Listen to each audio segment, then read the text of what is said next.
जोहार संगवारी हो, स्वागत है आप सभी का छत्तीसगढ़िया न्यूज चैनल में। आइए आपके साथ करते हैं आज के खबरों की शुरुआत छत्तीसगढ़ की सबसे पहली बड़ी खबर के साथ। इससे पहले छत्तीसगढ़ से हैं आप और रोजाना देखना चाहते हैं छत्तीसगढ़ के समाचार, नीचे लाल कलर के बटन को दबा करके चैनल को सब्सक्राइब कर लेना। आज की पहली बड़ी खबर, राजनांदगांव में धोखाधड़ी का अजीब मामला सामने आया है। दुकानदार ने ग्राहकों से हर महीने पैसे जमा करवा लिए और जब सामान और फर्नीचर और निर्धारित तारीख पर जब दुकानदार सामान लेने पहुंचे तो दुकान बंद मिली। ग्राहकों को पता चला कि दुकानदार फरार हो गया है। वहां इसके बाद हंगामा शुरू हुआ। ग्राहकों ने कहा कि 45% सामानों में छूट देने की वजह से उनके साथ धोखाधड़ी हुआ है। वहीं पुलिस अधीक्षक ने बताया कि दुकान नगर निगम के नाम से पंजीकृत थी। उन्होंने कहा कि लोगों की शिकायत के आधार पर इस मामले में कार्रवाई किया जाएगा।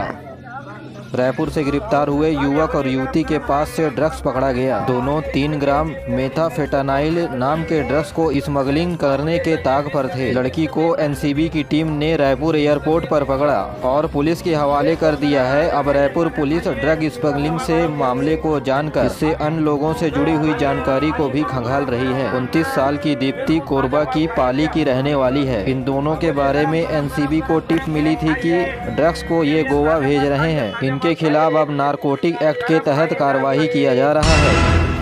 बलौदा बाजार में रेप के मामले के आरोपी को जैसे ही 20 साल की सजा सुनाई गई, जिसे सुनते ही चंद घंटों के अंदर उसकी मौत हो गई। बताया जा रहा है मौत हार्ट अटैक की वजह से हुआ है। हालांकि सही मौत का पता पोस्टमार्टम के बाद पता चलेगा। हीरालाल पटेल बलौदा बाजार उप जेल में बंद था। फिरोजपुरी चौकी क्षेत्र में रहने वाले हीरालाल पटेल पर इसी साल सितंबर के महीने पर अपहरण और रेप का मामला दर्ज हुआ था और जमानत के बाद स्पेशल पोक्सो अदालत में मामले का ट्रायल चल रहा था। व्यक्ति की मौत होने पर परिजनों ने न्यायिक जांच की मांग की है।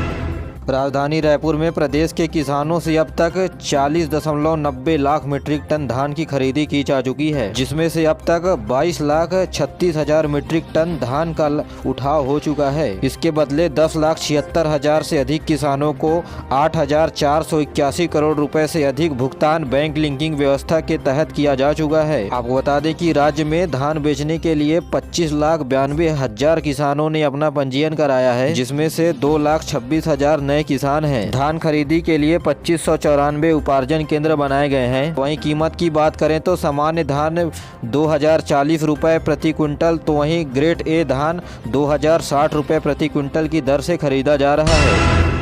छत्तीसगढ़ शासन के द्वारा प्रदेश के 8 विभिन्न सिंचाई परियोजना के लिए 25,57,13,000 रुपए की राशि स्वीकृत कर दी गई है। इस योजनाओं के तहत किसानों को 5,595 हेक्टेयर क्षेत्र पर सिंचाई करने की सुविधा मिलेगी। धमधा में सिंचाई के लिए तो वहीं दुर्ग के तांदुला जलाशय, बोरई जलाशय में जीर्णोद्धार किया जाएगा। दुर्ग की खपरी मुख्य नहर रिमाइंडिंग एवं नहर लाइसिंग का कार्य के लिए 1,44,00,000 रुपए की स्वीकृत किए गए हैं। तो वहीं पाटन में खारून नदी पर एनीकट बनाया जाएगा। रायगढ़ जिले में प्लेसमेंट कैंप और अप्रेंटिसशिप मेला का आयोजन 12 दिसंबर को किया जा रहा है। युवाओं को रोजगार प्रदान करने के उद्देश्य से यह प्लेसमेंट कैंप का आयोजन रायगढ़ के रोजगार कार्यालय मार्गदर्शन केंद्र 12 दिसंबर को सुबह 10 बजे से शुरू होगा। इसमें electronic mechanic, filter, motor mechanic, diesel mechanic के पदों पर भर्ती होगी। मंत्री भूपेश बघेल ने गोधन न्याय योजना के तहत हितग्राहियों को खाते में करीब 8 करोड़ रुपए ऑनलाइन जमा कराए। इस योजना में गोबर बेचने वाले पशुपालक और गांव के लोगों तथा गोठान में काम करने वाले हितग्राहियों के खाते में पैसा डाला गया है और योजना के शुरू होने से अब तक हितग्राहियों के खाते में 189 करोड़ रुपए का भुगतान गोधन न्याय योजना के माध्यम से किया गया है। मंत्री ने कहा कि प्रदेश के आधे से अधिक गोठान अपने संसाधन से गोबर खरीद रहे हैं। उन्होंने ये भी कहा कि यह योजना ग्रामीण अर्थव्यवस्था के लिए मजबूत आधार बनेगी। अधिक से अधिक गोठानों में पैरा बंडल बनाने के लिए बेलन मशीन देने के लिए भी कहा। कृषि मंत्री रविंद्र चौबे ने बताया कि प्रदेश के 9,470 गोठानों में से करीब 4,500 गोठान स्वावलंबी हो गए हैं। गोबर खरीदने के साथ साथ वर्मी कंपोस्ट और खाद बेचने का भी काम शुरू हो रहा है। दुर्ग के पंडित रविशंकर शुक्ल स्टेडियम में चल रहे अग्निवीर के भर्ती के लिए युवाओं में उत्साह देखने को मिल रहा है। 13 दिसंबर तक चलने वाले इस भर्ती रैली में बड़ी संख्याओं पर युवाओं के द्वारा भीड़ देखने को मिल रही है। इस रैली में शामिल होने के लिए बीते दिनों करीब 4700 युवकों ने अपना पंजीयन कराया था, जिसमें करीब 3000 युवा भर्ती रैली में शामिल हुए। रैली में साथ ही साथ नर्सिंग सहायक के लिए भी पंजीयन कराया जा रहा है। खबर के मुताबिक भर्ती प्रक्रिया में आने वाले युवाओं के लिए रहना और खाना मुफ्त में उपलब्ध जिला प्रशासन की ओर से कराया जा रहा है। रायपुर के शहीद वीर नारायण सिंह अंतर्राष्ट्रीय स्टेडियम में पहली बार 50 ओवरों वाला यानी वनडे मैच का आगाज नए साल में हो जाएगा। भारत और न्यूजीलैंड के बीच होने वाले वनडे मैचों के लिए रायपुर को एक दिन के लिए मेजबानी मिली है। यहां पर 21 जनवरी 2023 को भारत और न्यूजीलैंड के बीच वनडे मैच खेला जाएगा। जानकारी के मुताबिक न्यूजीलैंड की टीम अगले साल भारत दौरे पर आ रही है। दौरे में 3 T20 और 3 वनडे मैच खेले जाने हैं। मुख्यमंत्री भूपेश बघेल भेंट मुलाकात कार्यक्रम के दौरान सरायपाली पहुंचे, जहां उन्होंने कहा कि भेंट मुलाकात कार्यक्रम का उद्देश्य सरकार की योजनाओं को देखना और उनका फीडबैक लेना है। उन्होंने कहा कि सरकार की शिक्षा और स्वास्थ्य प्रमुख लक्ष्य है और छत्तीसगढ़ में संस्कृति समेत खेल कूदों को बढ़ावा देने के लिए छत्तीसगढ़िया ओलंपिक की शुरुआत की गई है। जिले में धान खरीदी अच्छे से चल रही है, बारदाने की कमी नहीं है। जिलों को स्थापित करने में भी समय लगता है। मुख्यमंत्री ने सरायपाली में अपर कलेक्टर कार्यालय खोलने की घोषणा की।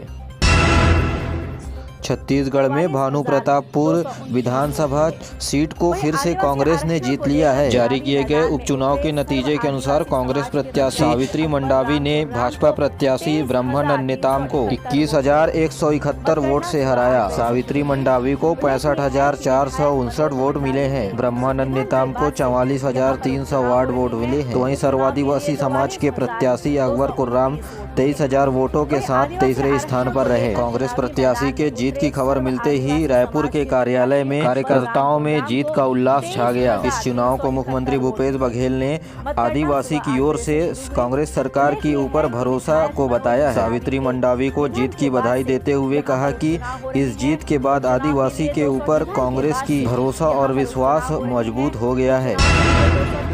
छत्तीसगढ़ जनता कांग्रेस जोगी के पार्टी के उपाध्यक्ष अमित जोगी ने बलौदा बाजार से पदयात्रा शुरू की। उनके पत्नी ऋचा जोगी समेत पार्टी के अन्य पदाधिकारी और कार्यकर्ता शामिल रहे।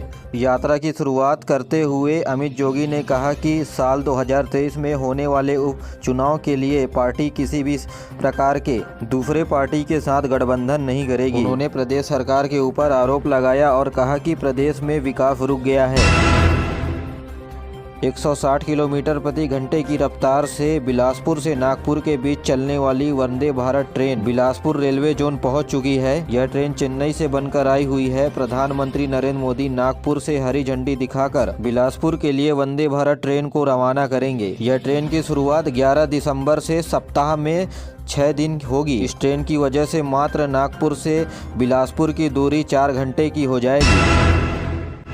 छत्तीसगढ़ में आदिवासी समाज कल्याण की ओर से रायपुर के जोरा में अंतर्राष्ट्रीय दिव्यांग जन समारोह का आयोजन किया गया। दिव्यांग जन मंत्री अनिला भेड़िया ने 8 लोगों को दिव्यांग जन लोगों को अलग अलग क्षेत्रों में पुरस्कृत किया। साथ ही साथ 20 दिव्यांग जनों को अत्याधुनिक बायोकृत हाथ एवं कृत्रिम पैर निःशुल्क दिया गया। दिव्यांग जन के कामों के लिए दुर्ग जिले को प्रथम स्थान पर पुरस्कृत किया गया है। अखिल भारतीय कांग्रेस कमेटी के महाअधिवेशन छत्तीसगढ़ में फरवरी के महीने पर आयोजित कराया जाएगा। इस अधिवेशन में पार्टी के अध्यक्ष मल्लिकार्जुन खड़गे समेत सोनिया गांधी एवं राहुल गांधी के साथ ही अन्य पदाधिकारी भी शामिल होंगे, जहां छत्तीसगढ़ और मध्य प्रदेश में आने वाले सालों में चुनाव पर चर्चा किया जाएगा।